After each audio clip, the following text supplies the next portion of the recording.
Quand Dieu combat, notre cœur demeure en paix. Méditation sur 2 Chroniques, chapitre 20, verset 17. Vous n'aurez point à combattre en cette bataille. Présentez-vous, tenez-vous là, et voyez la délivrance que l'Éternel vous accordera. Juda et Jérusalem, ne craignez point et ne vous effrayez pas. Demain, sortez à leur rencontre et l'Éternel sera avec vous. Cette parole fut donnée lorsque l'alliance des Moabites et des Ammonites envahit le royaume de Juda. Alors que le peuple s'était réuni dans le temple de Jérusalem pour chercher le secours de l'Éternel dans la prière, l'Esprit de Dieu descendit sur Yahaziel. Un lévite présent au milieu de l'assemblée, il transmit ce message de la part de Dieu. L'Esprit de Dieu par la bouche de Yahaziel proclama: ne craignez point, car cette bataille n'appartient pas au peuple de Juda, mais à Dieu lui-même. Cette guerre n'est pas la vôtre, mais celle de Dieu.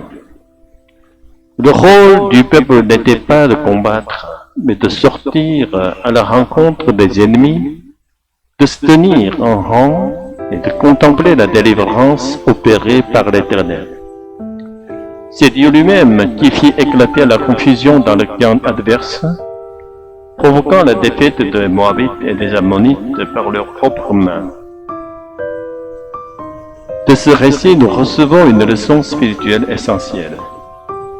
Avons-nous, face aux épreuves de la vie, la foi de nous appuyer uniquement sur le Seigneur qui est avec nous? Ou croyons-nous d'abord que Dieu est réellement présent à nos côtés? Avant même de chercher à nous confier en lui, la présence de Dieu échappe à notre raison et à nos sens. Elle nous est donnée seulement par le canal de la foi. Pour la foi consiste à espérer ce qui ne se voit pas et à demeurer persévérant jusqu'à son accomplissement. Car c'est en espérance que nous sommes sauvés. Or, l'espérance qu'on voit n'est plus l'espérance. Ce que l'on voit, peut-on l'espérer encore? Mais si nous espérons ce que nous ne voyons pas, nous l'attendons avec persévérance. Revenons au contexte de 2 Chroniques 20. Le roi Josaphat avait auparavant commis l'erreur de s'allier avec Ahab, roi d'Israël qui haïssait Dieu. Le prophète Jéhu l'avait averti. Cette faute attirerait nécessairement un châtiment. Mais dans le même temps, Jéhu avait rappelé que Josaphat avait aussi cherché l'Éternel de tout son cœur, et que par conséquent la bonté de Dieu lui viendrait encore en aide. Ainsi, quand l'armée de Moab et d'Ammon arriva, Josaphat redoutait qu'il ne s'agisse d'un châtiment divin. Mais il choisit, malgré sa peur, de mettre sa confiance en Dieu et de l'invoquer. S'il s'était laissé dominer par l'angoisse, avait compté sur la force humaine pour affronter cette crise, il n'aurait jamais goûté à la victoire miraculeuse obtenue sans combattre. Ce récit nous enseigne que Dieu, malgré nos fautes passées, ne nous rejette pas lorsque nous revenons à lui avec foi. Si nous l'invoquons avec un cœur sincère, il nous sauve et agit en notre faveur.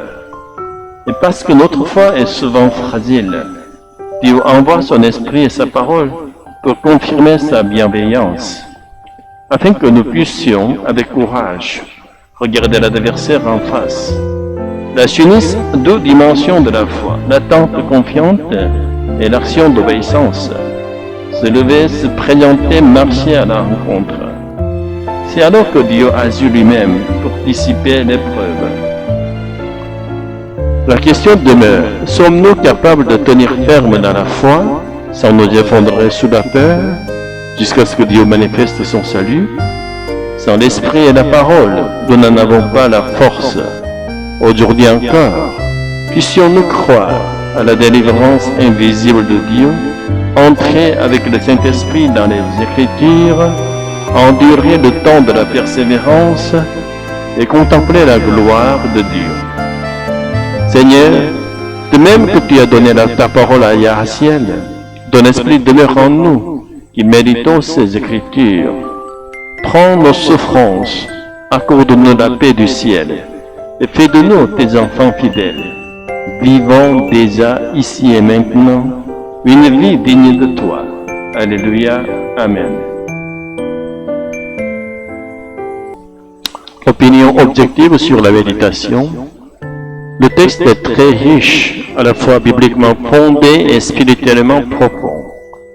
Tu as su garder un équilibre entre le redisise, contexte historique rappel de 19.2, rôle de Josaphat, et l'application spirituelle, foi, patience, présence de Dieu. Point fort. Tu mets bien en valeur l'action souveraine de Dieu face à l'impuissance humaine.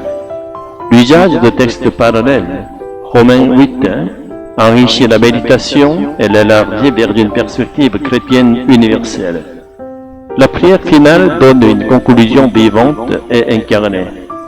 Petite suggestion d'amélioration, tu pourrais resserrer certains passages pour éviter quelques répétitions, par exemple sur la peur de Josaphat et son choix de se tourner vers Dieu, l'expression « attente avec patience » revient plusieurs fois, peut-être varier légèrement les formulations pour plus de fluidité.